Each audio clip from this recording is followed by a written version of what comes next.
As I said, I'm Andrew Porter. I'm the legal fellow for the coordinating group on alien pest species, and I concentrate on the marine side of species. Oh, sorry. Just a brief background about myself. My life prior to law school, I was a commercial boat captain, first in Boston Harbor and then all around the Caribbean.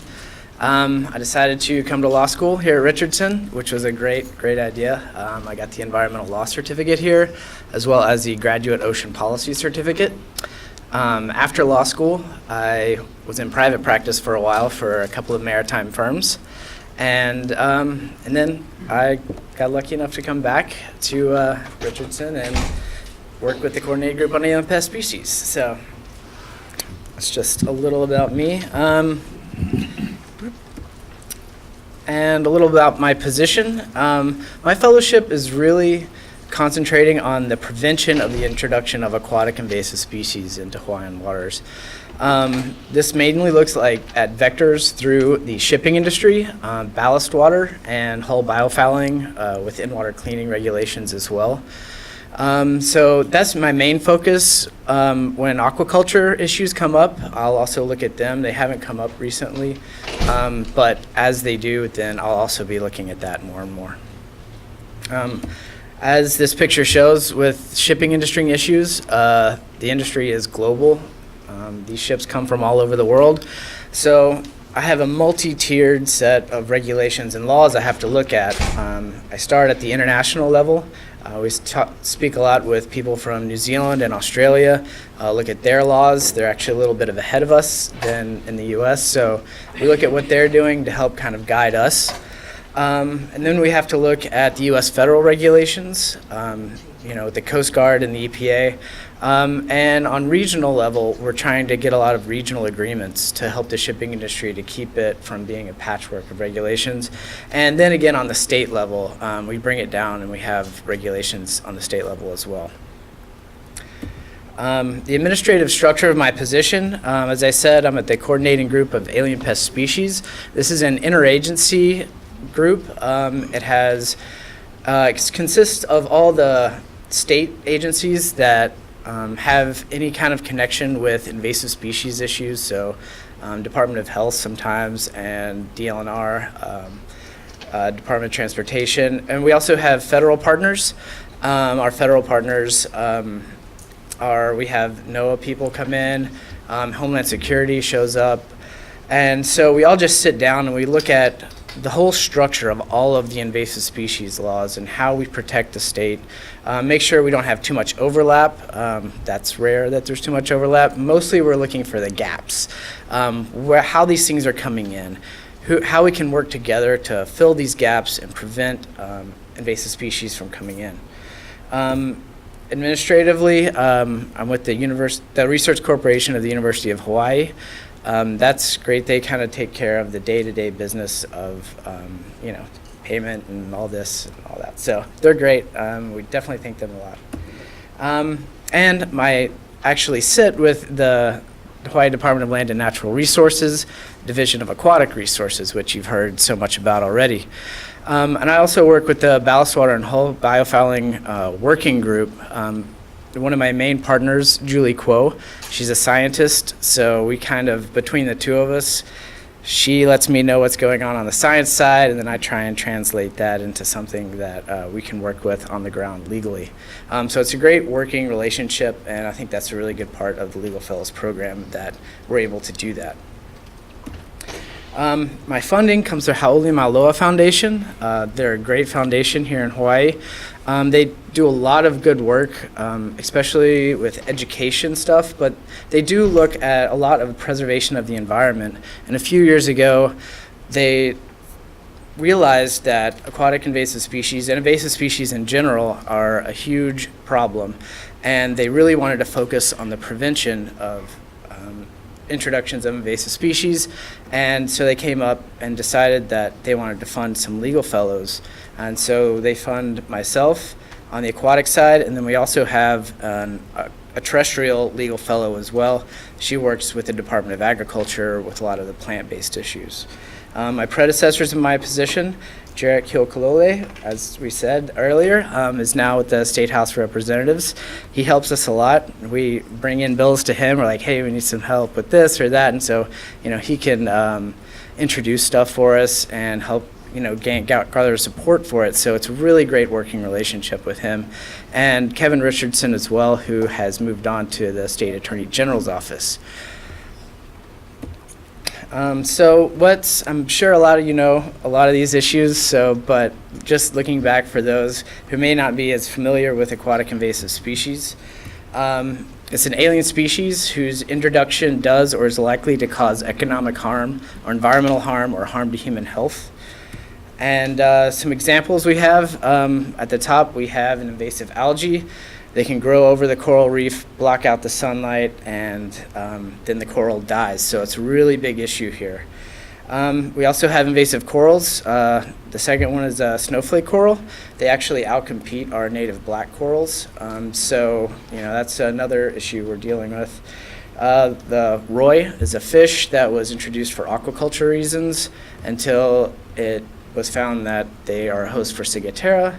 And so now it's not. That whole aquaculture industry didn't survive, and now they don't have any real predators, so they're growing and expanding invasively.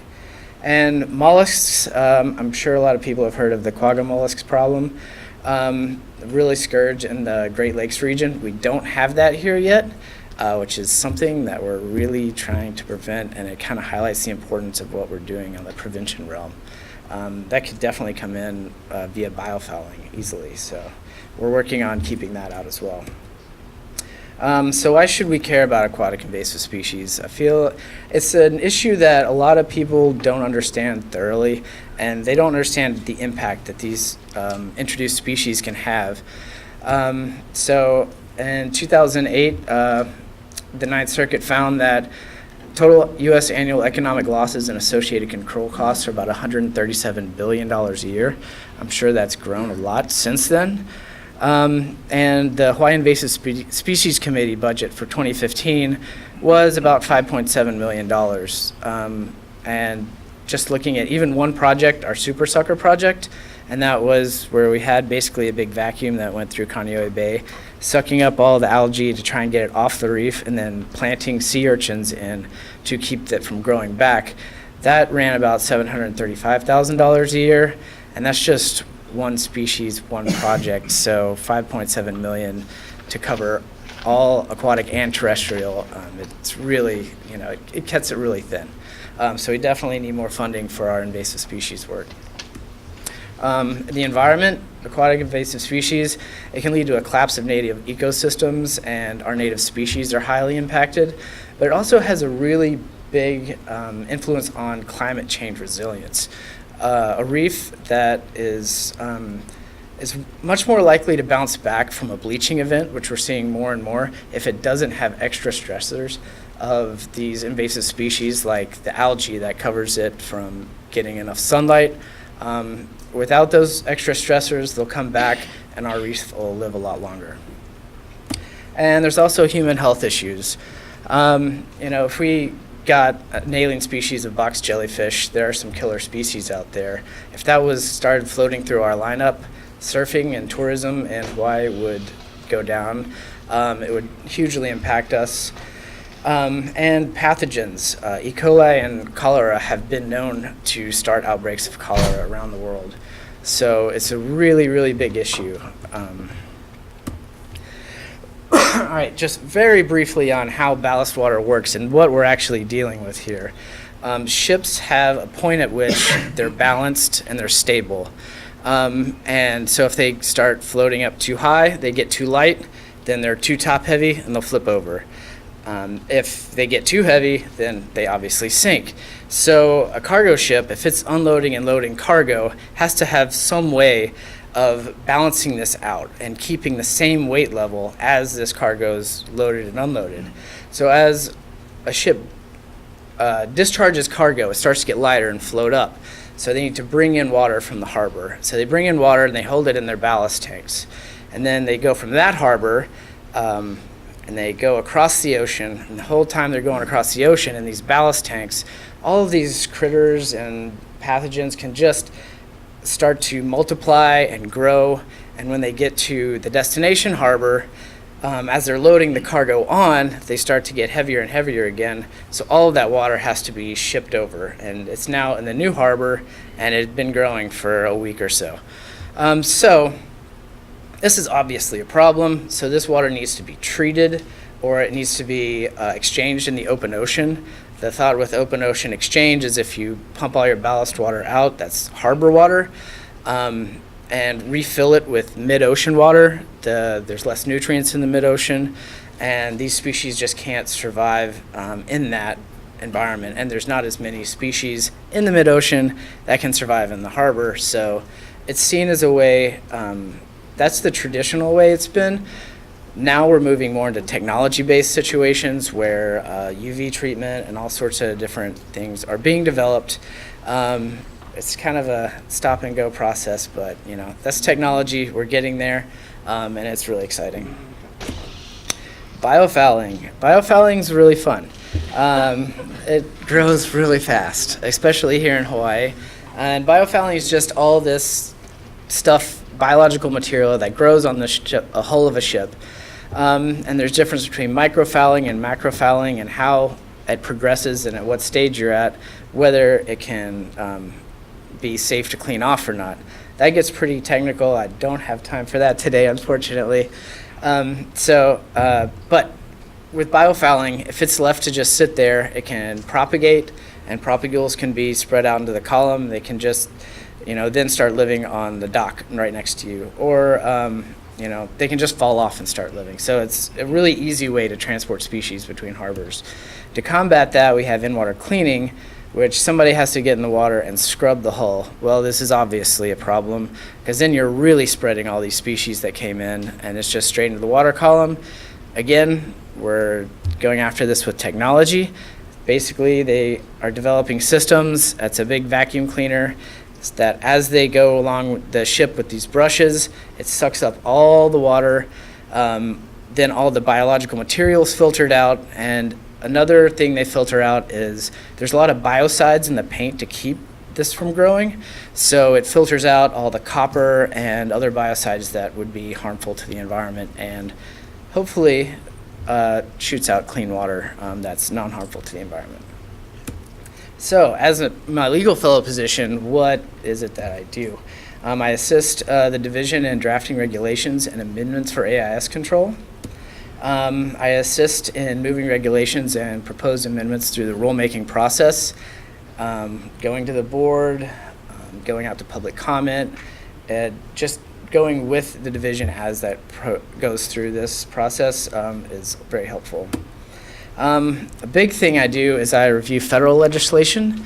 After I review the legislation, I update DAR staff about it, and I provide comment to our Hawaii's congressional delegation. And this is a really, really important part of my job, is working with our delegation on these issues and how they actually work on the ground in Hawaii. Sometimes, we see issues that they don't, and vice versa. So this open conversation we have with our congressional staff is really helpful to them and to us as well. So we definitely thank them for working with us. And a really big part of the Legal Fellows program that makes us very unique is that we can kind of fill in gaps wherever we can, where maybe the Attorney General's office that's not really what they're there for. So in this picture, I was working with ROV operators on my team with Julie Kuo, and we were inspecting the underside of a vessel before it went up to the Northwest Hawaiian Islands, to the monument up there, just to make sure it didn't have a lot of biofouling organisms on the hull that could just fall off, and just to protect the monument. And I also sometimes go on, I board vessels with Julie, and the Coast Guard has been really great to work with us, so we see how they test ballast water. Well, we're working on the testing of ballast water part, how they inspect the ships, the paperwork, and how that works on the ground. And since I get to look at this on the ground, and go actually see it working. As we develop these regulations, we know how it can actually work, how the ship process and inspection can work, where you might not get that if you were just sitting at a desk thinking of, oh, maybe, yeah, we should do this. That sounds great. No, this is more of a hands-on molding with my team as well. So we all kind of work together. And hopefully we're coming out with some great stuff. A lot of the stuff that I work on is outlined in the Hawaii Interagency Biosecurity Plan. It was released in January of 2017. It was a 10-year plan focused on prevention. And it's intended to provide a roadmap in moving forward. It's coordinating agency roles and actions, identify and close gaps in our biosecurity plan, much like CGAPS does, and it prevents overlap and waste of resources. But this is an agency guideline. It's not hard law. It's just something to keep us moving forward. Basically a checklist. There's a lot of things in this biosecurity plan that have a lot of pertinence to my job in the prevention realm. So, we have this checklist and we go through and it kind of guides where we go. Regulations development, we're working on ballast water amendments. Ours are pretty old, around 2007-ish. So we need to update that to work with the current Coast Guard rules so we have a cohesive structure for Hawaii. Hull biofouling regulations and in-water cleaning regulations, we don't have any right now. This is a really tough area, so we work a lot with New Zealand and Australia just to see what they're doing because it's a very tough thing to work with Department of Health because any cleaning has to meet clean water standards. And so at the moment, they're not really letting us clean in the water. So then biofouling gets out of control. So we're working with them to, and I can speak about that later if I have time. And when we make these regulations, we have what we've developed as the Alien Aquatic Organisms Task Force. This is a lot of, so NOAA comes, the Coast Guard is there, so federal agencies, state agencies involved, and the biggest part of this is the industry. The stakeholders come in, and we give them our ballast water amendments, and we say, hey, this is what we're going to amend. And this is before we go into the rulemaking process. So they can sit down and say, this works, this doesn't work. Like, that can't even possibly happen technically on a ship, so we need to revise this. And it's really good that they work with us with that, so when we present it to the board, we've done our homework. We have workable regulations that can go up through the board without coming back and forth and doing it a million times and wasting the board's time. Some federal legislation we're always looking at is the Vessel Incidental Discharge Act. I've been chasing this around for years. It's been popping up for about 15 years. And it's basically a regulation of ballast water and 36 other incidental discharges, including ballast water, biofouling. And one big aspect of it is it's broad preemption of state regulation, which means that all of the regulations we're working on could possibly be preempted at any time if this goes through. So it's something we're working with. They also have a sister bill named the Vessel Discharge Reform Act, which is still sitting in committee. It hasn't been moved over to the Senate yet. And it's more to fix some of the problems with VITA that, so they can get it passed. They've been trying for 15 years to shove this through. It hasn't worked. So now they're trying to compromise a little bit more with some of the states that are fighting against this. So it's really exciting progress. Hopefully it makes it a lot more workable for the states. Yeah, I'm just going to be following that and helping form that into regulations. An example of what I do and why the Legal Fellows position is important. When we came up with the in-water cleaning program, we had overlapping jurisdiction with Department of Health and the Department of Transportation. Our mandate says that we're supposed to control biofouling and come up with the in-water cleaning. Department of Health said, no, you can't do any in-water cleaning because of clean water standards. There's no way it's going to meet it. So we were at a stalemate. Like, what do we do now? So we proposed a resolution to the Hawaii Invasive Species Committee, and this was good because the heads of Department of Health, Department of Transportation, and DLNR are all on the committee, so they all had to sit down and read the proposal, look at this really carefully, and they all ended up deciding, yes, this is a major issue. We need to move forward on this. And we also drafted a joint resolution for the Hawaii State Legislature. So they came in and they looked at it all and they said, yes, this is a major issue. The agencies need to work together. We need to come up with a solution for this. They also said that we need to work with the Alliance for Coastal Technologies. They're going through a full capture in-water cleaning testing program. And that's to test the big scrub brushes with the vacuum cleaner on them, just to make sure that they're meeting the clean water standards and how they work on the ground in Hawaii's harbors. And they also said we have to work with the Hawaii Harbors Users Group. So this kind of highlights that my position is all over the place.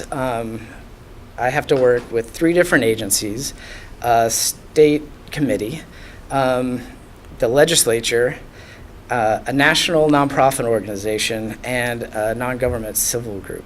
So it's, that's something that maybe the Attorney General's office isn't really doing. And so coordinating all of this just so we can come up with our in-water cleaning regulations. So after we go through the Alliance for Coastal Technology, we're going to use everything, all the scientific information we get from that, to develop the scientific background and the justification for our in-water cleaning regulations and our programs, and to let the Department of Health know that, yes, this is workable, we can meet your clean water standards, and the Department of Transportation can sign off on it.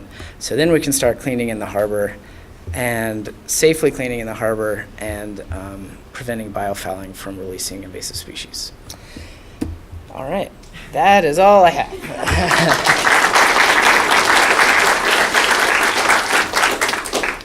Questions for Drew? We can pass the mic around. Mic to the mic. Coast Guard must have a question.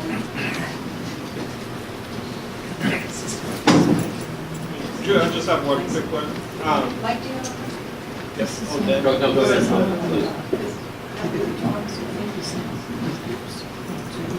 ahead. Just, can you give an example of one of the, I guess, compromise situations that VRDA is actually doing that VITA didn't? Because that's something as a task force, VITA does pop up often, Right. and is of concern. So one of our biggest concern is state enforcement of the federal regulations. And so right now the VDRA, it's kind of loose in its structure right now. There's a lot of areas that say needs to be filled in, or fill in this, will be filled in later. So it's still kind of in its infancy right now, but it looks like they're listening to something we've been saying for the past few years, that state enforcement needs to be a much easier process and an actual process to work with the Coast Guard, just to make sure that nothing's slipping through, so that if the Coast Guard misses something, we can come in and help enforce. If they miss something, or if we miss something, then they can help enforce, just to spread a bigger net. And that's kind of an example of one thing that's in there that we would love to see. Yeah, I sit on the Monument Management Board for Papahanaumokuakea Northwesterns. And of course, the state and federal regulations for the monuments say that any vessel that goes up there has to pass a hull cleaning inspection, etc., right? So then this came up a few years ago that you're no longer allowed to clean the hulls. So how do you actually clear a vessel to go up to the monument? I'm not sure how that's been sorted out at the moment.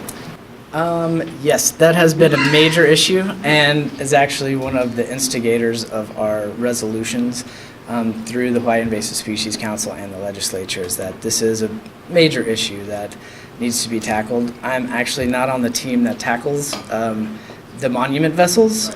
Someone else is taking care of that, so I can't really speak as to what they actually do before going out, but I know that that's part of why we're trying to move so quickly on this, is to make sure that any vessel that goes up there does not have a risk of spreading invasive species. Yeah, because essentially you have a cross thread between two different state laws.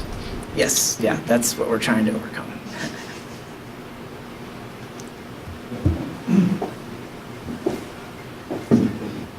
Yeah, a quick question. You review the federal laws and they apply here. Of course, there must be some stricter state laws specifically that you enforce. But on the federal side, does federal customs participate and provide resources for what you're trying to do? Right now, they don't as much. So we would like to see that, especially with recreational vessels that come in, because they get more of a heads up on that. So we eventually want to get to the point where we can work with the customs. So when they go and sign in a boat that comes in from Guam or wherever, then we can go and be like, hey, do a hull inspection just to make sure they don't have invasive species. So that's something we're looking at, and we really want to partner with them more. Also on the federal coordination, on the task force you mentioned, does Department of Defense play a part in that? Maybe? They do, actually. They come in every once in a while. They can come in when they have time. So we definitely work with them a lot, especially on the terrestrial side as well, with brown tree snake issues and stuff like that. We work very closely with, yeah. Thank you. So, as Drew finishes up, so you heard Drew talk about he has a captain's background, which is incredibly useful. That's one of the things we're trying to do with the fellows too, is to take people who already understand either the science or the practical nature, and again, it's the marriage of all of these disciplines together. And that was great. One of the other things I think you'll notice, and you know this, all of you work with multiple partners, that it's such a difficult process, right? Stitching together federal and state. And, we teach preemption in law school, but he lives it. And so does the terrestrial fellow. They probably, pound away on preemption and how those fit together probably more than anything else. So it's amazing amount of patience involved and partnership and trust and the process. So I can't thank Drew enough for sticking with it. Thank you, Drew.